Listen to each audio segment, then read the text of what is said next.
우리 사도신경으로 신앙 고백하심으로 10월 7일 월요일 새벽 기도회를 시작하도록 하겠습니다. 전능하사 천지를 만드신 하나님 아버지를 내가 믿사오며 그 외아들 우리 주 예수 그리스도를 믿사오니 이는 성령으로 잉태하사 동정녀 마리아에게 나시고 본디오 빌라도에게 고난을 받으사 십자가에 못 박혀 죽으시고 장사한 지 사흘 만에 죽은 자 가운데서 다시 살아나시며 하늘에 오르사 전능하신 하나님 우편에 앉아 계시다가 저리로서 산 자와 죽은 자를 심판하러 오시리라. 성령을 믿사오며 거룩한 공회와 성도가 서로 교통하는 것과 죄를 사하여 주시는 것과 몸이 다시 사는 것과 영원히 사는 것을 믿사옵나이다. 아멘. 우리 찬송가 313장 내 임금 예수 내 주여 우리 같이 찬송하도록 하겠습니다. 찬송가 313장, 이전 통일 찬송가는 352장 찬송입니다.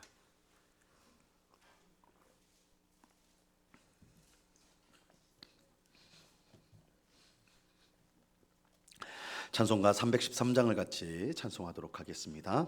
내 임금 예수 내 주여 이 죄인이 주님 앞에 한없는 은혜 받고서 내 생명 모두 드리오니 그 풍성하시는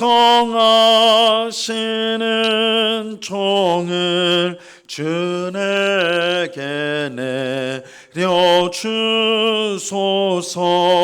내 임금 예수 내 주여 내 허물은 덮으시고 주 십자가에 흘리신 그 피를 믿는 마음 모사 내 중한 죄를 사하여 참 평안한 맘 주소서. 내 임금 예수 내 주여 주 은혜에 감격하여 한없는 감사 찬송을 내 주님 앞에 드리오며 내 마음과 정성 다하여 늘 기뻐하며 살리라. 내 임금 예수 내 주여 이 마음과 이 천한 몸 그 보배 피로 값주고 주 친히 사신 것이오니 나 이제 살아 죽으나 주 뜻만 따라 살리라. 아멘. 기도하겠습니다. 참 좋으신 아버지 하나님 감사합니다. 주일을 은혜 가운데 보내게 하시고 한 주간을 시작하며 다시 새벽에 이렇게 함께 모여 기도로 시작하게 할 수 있음을 하나님 앞에 감사합니다. 에녹이 하나님과 300년 동행하고 하나님의 데려가심을 입었던 것처럼 우리의 매일의 삶이 주님과 동행하는 삶 되게 하옵소서. 임마누엘의 주님, 우리를 영원히 떠나지 않겠다고 약속하신 주님, 지금도 우리와 함께 하시고 우리의 삶의 모든 시간 속에서 우리와 함께 하시는 줄로 믿고 함께 하시는 주님으로 인하여 우리가 항상 담대하고 또한 항상 기뻐하고 감사하는 삶을 살아가는 저희 모두가 되게 하여 주시옵소서. 주님, 저희들에게 믿음을 더하여 주옵소서. 하나님이 우리와 함께 하심을 믿음에도 어려운 일이 생기고 곤란한 일이 생길 때 하나님이 함께 하시는 것을 잊어버리고 세상의 도움을 구하며 또한 염려하고 근심함으로 낙심할 때가 많습니다. 언제나 함께 하시되 우리에게 필요한 모든 것을 공급하시고 우리를 언제나 의의 길로 인도하시는 하나님이신 줄로 우리가 분명히 믿고 안심하고 주님께 기도하며 우리에게 닥친 모든 어려움들을 하나님께서 해결해 가시는 것을 보며 찬송하고 또한 우리에게 맡겨진 사명을 충성스럽게 잘 감당하며 살아가는 저희 모두가 되게 하여 주시옵소서. 주의 성령께서 이 새벽에도 우리의 마음을 새롭게 하여 주시고 또한 믿음으로 굳건하게 하시며 소망 가운데 오늘 하루를 보낼 수 있도록 주님 주장하여 주시옵소서. 이 시간 주의 말씀을 듣고자 합니다. 성령 하나님께서 밝히 조명하여 주셔서 주의 말씀의 뜻을 잘 깨닫게 하옵시고 말씀을 마음에 새기고 순종함으로 하나님을 기쁘시게 하는 삶을 살아가는 저희 모두가 되게 하여 주시옵소서. 감사와 찬송을 주께 드려오며 예수 그리스도 이름으로 기도드리옵나이다. 아멘. 우리 하나님 말씀을 다 같이 봅니다. 유다서 3절과 4절, 유다서 3절과 4절 말씀을 우리가 다 같이 보도록 하겠습니다. 유다서 3절과 4절 말씀입니다.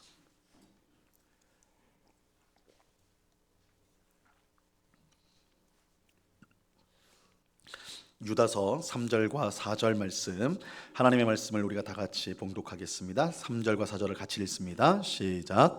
사랑하는 자들아, 우리가 일반으로 받은 구원에 관하여 내가 너희에게 편지하려는 생각이 간절하던 차에 성도에게 단번에 주신 믿음의 도를 위하여 힘써 싸우라는 편지로 너희를 권하여야 할 필요를 느꼈노니 이는 가만히 들어온 사람 몇이 있음이라.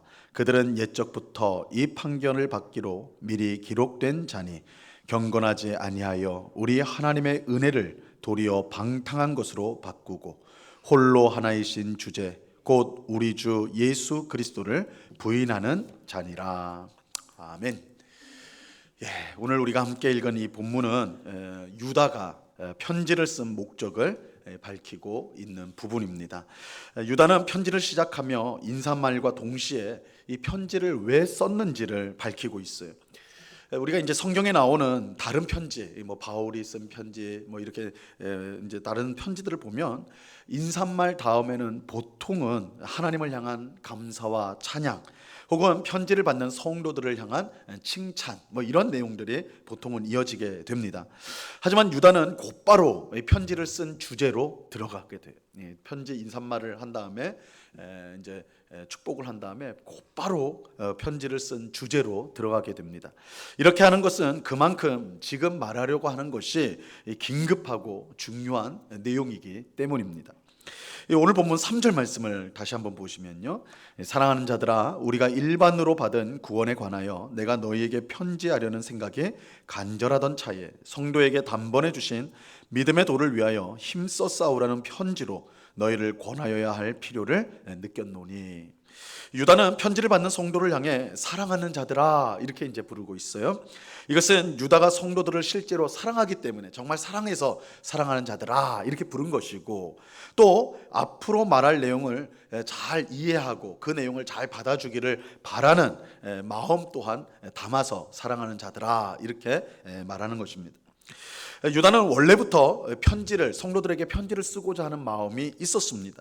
그 편지의 내용은 예수님을 믿는 모든 사람, 즉 유대인과 이방인을 차별하지 않고 함께 받은 구원, 이제 유다서에는 일반으로 받은 구원이다 이렇게 이제 표현을 했는데, 유대인과 이방인을 차별하지 않고 함께 받은 구원에 관한 내용을 편지로 쓰고자 했던 것입니다.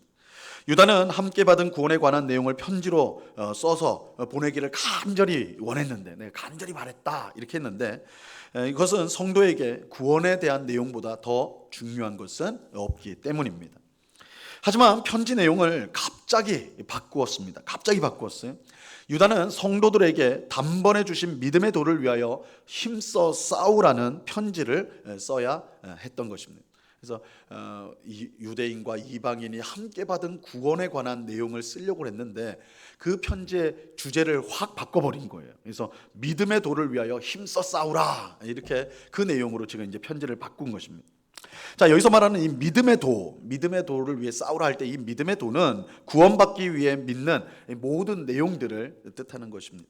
예수님의 십자가 죽음과 부활로 우리의 모든 죄가 사함을 받고 하나님 앞에 우리가 의롭게 되었다는 것, 예수님께서 하늘로 올라가셔서 하나님 우편에 계셔서 세상을 통치하고 계신다는 것, 성령님을 믿는 모든 사람에게 부어 주신 것, 온 세상을 심판하기 위해서 예수님이 다시 오신다, 이러한 우리가 구원받기 위해 필요한, 우리가 믿어야 될 그 모든 내용들을 다 포괄하는 것이 믿음의 도예요. 믿음의 도. 이 믿음의 도를 위해 싸우라 그런 거죠. 편지의 내용을 갑자기 바꾼 이유는 이 믿음의 도를 무너뜨리려는 사람들이 교회 안에 몰래 들어왔기 때문입니다. 유다는 이 사실을 알고 긴급히 편지를 써야 될 필요를 느꼈던 것이죠. 그래서 성도들에게 구원에 관한 내용을 이제 쓰려고 이제 그렇게 간절한 마음으로 쓰려고 이제 그러던 차에 이제 믿음의 도를 무너뜨리려는 사람들이 교회에 침투하였다라는 소식을 전해 듣고는 믿음의 도를 위해 싸워야 된다는 내용으로 그 갑자기 이제 편지를 바꾸게 된 것입니다. 이게 이제 이 편지가 유다서예요, 유다서. 자, 오늘 본문 4절에 보면 믿음의 도를 무너뜨리려고 교회에 몰래 침입한 사람들이 누군지 밝히고 있습니다. 4절 말씀을 보세요. 이는 가만히 들어온 사람 몇이 있음이라. 그들은 옛적부터 이 판결을 받기로 미리 기록된 자니 경건하지 아니하여 우리 하나님의 은혜를 도리어 방탕한 것으로 바꾸고 홀로 하나이신 주제 곧 우리 주 예수 그리스도를 부인하는 자니라. 믿음의 도를 무너뜨리기 위해 교회 안으로 가만히 들어온 사람들이 있다, 이렇게 말하죠. 유다는 구체적으로 그들의 이름이나 그들의 숫자, 그들이 얼마나 많은 사람들인지 그건 밝히고 있지 않습니다. 다만 그들이 어떤 사람인지 그들의 특징에 대해서 몇 가지로 말하고 있어요. 첫째로 그들은 옛적부터 이 판결을 받기로 미리 기록된 자들이다, 이렇게 말하고 있습니다. 그들은 교회에 들어와 말씀을 가르쳤기 때문에 겉으로 볼 때는 훌륭한 성도처럼 보였어요. 하지만 그들의 정체는 성도들의 믿음의 도를 무너뜨리는 거짓 선생들이었습니다. 그렇게 그들은 비록 교회 안에서 활동하였지만 옛적부터 심판이 예정된 악한 자들일 뿐입니다. 악한 사람들일 뿐이에요. 아무리 교회와 성도를 무너뜨리려는 거짓 선생들과 이단들이 활개친다 할지라도 그들의 끝은 하나님의 무서운 심판일 뿐인 것입니다. 그래서 그들의 정체에 대해서 말을 할 때 옛적부터 이 판결을 받기로 결정된 자들이다, 미리 기록된 자들이다, 이것은 겉으로 볼 때 아무리 그럴듯하고 또 교회를 아주 어렵게 만들고 무너뜨리려는 그들의 세력이 강한 것처럼 보인다 할지라도 그들의 정체는 결국 심판을 받기에 이미 예정된 자들이라는 것이죠. 둘째로 그들은 경건하지 아니한 자들이다, 경건하지 아니한 자들이라고 말합니다. 그들은 하나님의 말씀을 가르친다고 하면서 그들의 삶은 그것과는 전혀 상관이 없었습니다. 입으로는 온갖 은혜로운 말을 내뱉었지만 그들의 삶은 시궁창같이 역겨운 것이었어요. 예수님께서 무섭게 책망하셨던 서기관들과 바리새인들이 그와 같았죠. 그들은 성경을 잘 알았습니다. 그들의 가르침은 정통이었어요. 하지만 그들의 행동은 위선적이었습니다. 이 성경에서 위선이란 말은 연극을 한다는 거예요. 연극은 뭡니까? 자기가 아닌 다른 사람의 역할을 하는 거잖아요, 그렇죠? 그래서 이 위선이라는 의미가 그런 거예요. 내가 아닌 다른 사람인 것처럼 자기를 꾸미는 것을 말하는 거예요. 이 서기관과 바리새인들이 그랬어요. 이 말로는 너무 잘 가르치고 하나님의 말씀을 그들은 잘 알았어요. 경건한 사람인 것으로 포장을 했지만 사실 속으로는 온갖 탐욕으로 가득했던 것이죠. 자기를 높이고 교만하고 그런 자기 욕심을 차리는 그런 탐욕으로 물든 사람들이었습니다. 그렇게 그들에게 하나님의 심판이 예정된 것은 너무나 당연하다라고 할 수가 있는 것이죠. 그래서 이렇게 침투에 들어온 이 거짓 선생들은 경건하지 아니한 자들이다, 이렇게 말하고 있습니다. 셋째로 그들은 하나님의 은혜를 방탕한 것으로 바꾸었습니다. 그들은 아마도 하나님의 은혜를 너무 강조한 나머지 우리가 마음대로 살아도 괜찮다라고 가르쳤던 것 같아요. 예수님께서 십자가에서 우리의 모든 죄를 다 없애주셨기 때문에 우리는 아무렇게나 살아도 구원받는다, 그렇게 주장을 했던 것 같습니다. 이것은 오늘날에도 우리가 보통 말하는 구원파 이단들이 주장하는 거죠. 우리의 모든 죄가 예수님의 십자가에서 다 사라졌으니까 우리는 이제 더 이상 죄를 짓지 않는다, 그러니까 아무렇게나 살아도 괜찮다, 이렇게 말하는 것입니다. 하지만 이것은 하나님의 은혜를 제대로 가르친 것이 아니에요. 오히려 하나님의 은혜를 방탕한 것으로 바꾼 것입니다. 예수님께서 십자가 죽음으로 우리의 모든 죄를 해결하신 것은 맞습니다. 그건 분명해요. 하지만 그렇다고 죄를 마음대로 짓고 살아도 된다는 뜻은 결코 아닙니다. 사도 바울은 로마서 6장 1절과 2절에서 이 문제에 대해서 이렇게 말씀을 했습니다. 그런즉 우리가 무슨 말을 하리요? 은혜를 더하게 하려고 죄에 거하겠느냐? 그럴 수 없느니라. 죄에 대하여 죽은 우리가 어찌 그 가운데 더 살리요? 예수님의 십자가 죽음으로 모든 죄를 사함받은 우리는 예수님과 연합되어 있어요. 예수님과 연합되어 있기 때문에, 예수님과 함께하고 있기 때문에 우리는 죄에 대하여 죽은 자가 되는 것입니다. 예수님의 십자가 죽음은 죄에 대한 죽음인데 예수님과 연합된 우리 또한 죄에 대해서 죽게 되었다라는 것입니다. 그렇기 때문에 죄에 대해서 죽은 자들이 계속해서 죄를 짓는다, 그것은 옳은 것이 결코 아닌 것이죠. 그래서 예수님과 우리가 연합이 되었기 때문에 죄에 대해서 죽은 자가 되었고 더 이상 죄의 지배를 받지 않고 의를 행하는 하나님의 백성이 되었습니다. 그러니까 우리는 죄에 계속 머물러 있어서는 안 되고 오히려 의를 행하는 백성이 되어야 한다는 것입니다. 그렇게 예수님을 믿는다고 하면서 여전히 죄에 붙잡혀 살아가는 사람이 있다면, 그러니까 우리가 예수님을 믿었다고 해서 죄를 아예 안 짓는다, 그건 아니죠. 우리가 죄를 짓습니다. 그러나 여기서 말하는 건 죄에 붙잡혀 있는 걸 말하는 거예요. 죄의 지배를 여전히 받는 것을 말하는 것이죠. 우리가 예수님을 믿는다고 하면서 여전히 죄에 붙잡혀 살아가고 있다면 그것은 그 믿음이 잘못된 것이에요. 참 믿음이 있다면 죄를 멀리하고 의를 점점 더 가까이 할 수밖에 없는 것입니다. 그 사람이 정말 예수 그리스도로 말미암아 구원을 받고 모든 죄가 씻겨졌다라고 한다면 이전에 행하던 죄에서 점점 빠져나와 점점 의를 행하는 삶으로 갈 수밖에 없다는 것입니다. 그런데 이렇게 지금 유다가 지적하는 이 거짓 선생들은 우리가 예수님 때문에 모든 죄가 사함받았기 때문에 아무렇게나 살아도 죄를 지어도 죄가 아니다, 이렇게 가르쳤던 것이죠. 그러므로 그들은 은혜를 방탕한 것으로 바꾸었다, 이렇게 이제 말씀을 하는 것이고, 그런 거짓 선생들이 하나님의 심판을 받는 것은 너무나 당연한 것입니다. 마지막으로 그들은 홀로 하나이신 주제, 곧 우리 주 예수 그리스도를 부인하는 자입니다. 이것은 그들이 예수님을 모른다는 뜻이 아닙니다. 그들도 예수님이 구원자이며 주님이라고 고백을 합니다. 하지만 입으로만 그러할 뿐 전혀 그렇게 살지 않았습니다. 예수님은 그런 사람들, 입으로는 예수님을 주님이라 그렇게 늘 부르면서도 전혀 예수님을 주님으로 모시는 삶을 살지 않는, 그냥 입으로만 모시고 사는 사람들에게 향해서 이렇게 무섭게 말씀을 하셨습니다. 마태복음 7장 21절에 보면요, 나더러 주여 주여 하는 자마다 천국에 들어갈 것이 아니요 다만 하늘에 계신 내 아버지의 뜻대로 행하는 자라야 들어가리라. 예수님은 그저 입으로 주여 주여 한다라고 천국에 들어가는 것이 아니라고 분명히 말씀합니다. 하늘에 계신 내 아버지의 뜻대로 행하는 자라야 천국에 들어가게 될 것입니다. 거짓 선생들은 입으로는 주여 주여 그렇게 하였어요. 주님의 뜻대로 살겠다라고 번지르르하게 말했습니다. 하지만 실제로는 자신의 뜻과 고집대로 살아갔어요. 이것은 자기 인생의 주인이 예수님이 아니라 자기라는 분명한 증거인 것이죠. 그들은 입술로만 하나님 예수님을 주님이라고 부를 뿐 실제로는 자기가 자기의 인생의 주인으로 살았던 것입니다. 이런 사람에게 하나님의 심판이 예정된 것은 너무나 당연하다 할 수가 있는 것이죠. 유다는 교회에 가만히 들어온 이 거짓 교사들 때문에 유다서를 지금 급히 쓰고 있습니다. 이 거짓 교사들로 인해 믿음의 도가 훼손되고 성도들의 믿음이 무너질 수가 있기 때문입니다. 이것은 그때의 일만이 아니라 오늘날도 마찬가지입니다. 우리가 살고 있는 지금도 마찬가지. 얼마나 많은 이단이 성도와 교회를 무너뜨리기 위해서, 믿음의 도를 무너뜨리기 위해서 혈안이 되어 있는지 몰라요. 그들은 가만히 교회에 들어와 우리의 믿음을 무너뜨리려고 합니다. 그러므로 우리는 믿음의 도를 위하여 힘써 싸워야 돼요. 물론 여기서 힘써 싸운다고 그래서 험한 말을 하고 주먹을 휘두르고 그런 뜻이 결코 아니죠.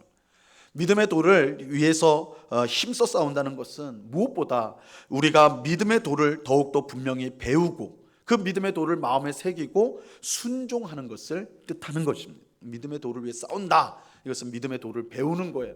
마음에 새기는 것이고 또한 그 믿음의 도를 순종하며 사는 것입니다. 우리가 믿음의 도 위에 분명히 서 있다면 어떤 이단도 우리를 흔들 수가 없는 것입니다. 우리가 믿는 바가 불분명하니까 그 틈으로 들어오는 거예요. 그래서 우리가 믿음의 도, 우리가 믿는 바들을 굳건히 한다면 그 어떤 이단들이 우리를 둘러싼다 할지라도 걱정할 것이 없어요. 믿음의 도에 우리가 그걸 잘 배우고 또 마음에 새기고 순종하면 우리가 겁낼 것이 없는 것입니다.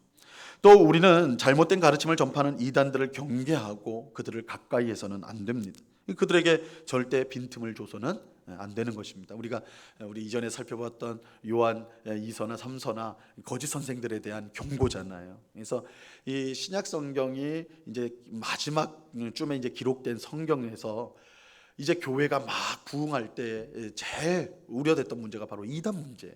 이 거짓 선생들이. 그래서 요한 1, 2, 3서 그리고 유다서는 이 거짓 선생들에 대한 이단들에 대한 경계가 아주 강하게 그 주제로 들어가 있는 것입니다. 이것은 오늘날 우리에게도 마찬가지 문제이기도 한 것이죠. 그래서 우리가 진리의 도 위에 진리의 도를 잘 배우고 새기고 순종함으로 또 이단자들을 가까이 하지 않음으로 그들에게 빈틈을 주지 않음으로 우리는 영적으로 혼탁한 이 세상 가운데 주 안에서 우리를 지켜야 하는 것입니다. 오늘 기도하는 우리 모두가 믿음의 도를 위하여 힘써 싸우는 우리 모두가 될 수 있기를 바랍니다. 믿음의 도를 더욱더 힘써 배우고 마음에 새기고 순종하는 우리가 될 수 있기를 바라요.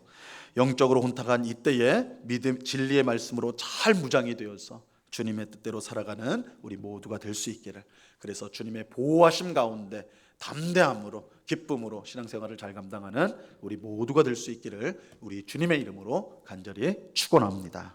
기도하겠습니다. 하나님 아버지 감사합니다. 교회에 들어온 이단들로 말미암아 거짓 선생들로 말미암아 유다는 급히 편지를 지금 쓰고 있습니다. 아버지 하나님, 이것이 성경 시대뿐만 아니라 오늘 우리에게도 똑같은 현실이라는 것을 보게 됩니다. 온갖 이단들이 일어나서 우리 죄된 본성에 알맞은 그런 달콤한 말로 우리의 영혼을 유혹하고 미혹하고 넘어뜨리려고 합니다. 이렇게 영적으로 혼탁한 세상을 살면서 우리가 안심하고 그저 편안하게 살아간다면 그것이야말로 위험한 일이 될 것입니다.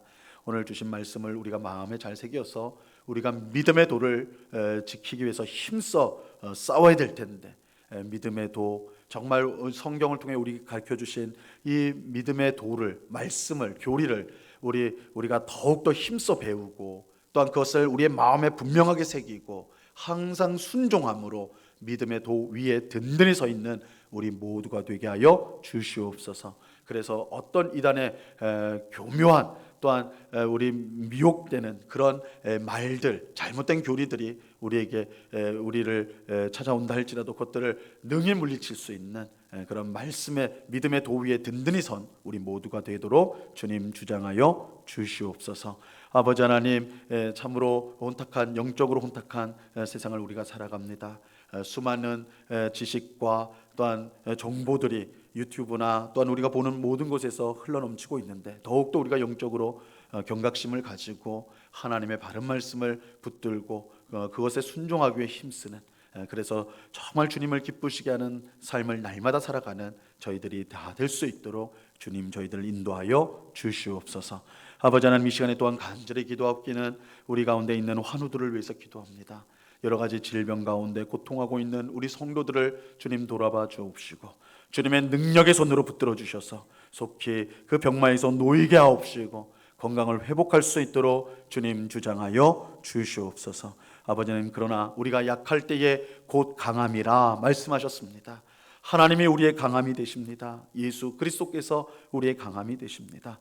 아버지 하나님, 주님을 의지할 때에 우리가 어떤 형편과 상황에 있더라도 강하고 부유하고 풍성한 줄로 믿사오니 이런 믿음의 비밀을 가진 자로서 이 땅을 살아가는 주의 백성들 다 될 수 있도록 주님 주장하여 주시옵소서. 이 시간 간절한 기도의 제목으로 주님 앞에 간구하는 저희들을 불쌍히 여겨 주시고, 모든 우리의 소원을 주께서 주의 뜻 가운데 가장 적당한 때에 우리에게 허락해 주실 줄로 믿고, 낙심하지 않고 끝까지 기도로 승리하는 저희들 되게 하여 주옵소서. 언제나 우리와 함께 하시는 주님께 감사와 찬송을 올려드리오며 예수 그리스도 이름으로 기도드리옵나이다. 아멘. 하늘에 계신 우리 아버지여, 이름이 거룩히 여김을 받으시오며 나라에 임하옵시며 뜻이 하늘에서 이룬 것 같이 땅에서도 이루어지이다. 오늘날 우리에게 일용할 양식을 주옵시고, 우리가 우리에게 죄 지은 자를 사하여 준 것 같이 우리 죄를 사하여 주옵시고, 우리를 시험에 들게 하지 마옵시고 다만 악에서 구하옵소서. 대개 나라와 권세와 영광이 아버지께 영원히 있사옵나이다. 아멘.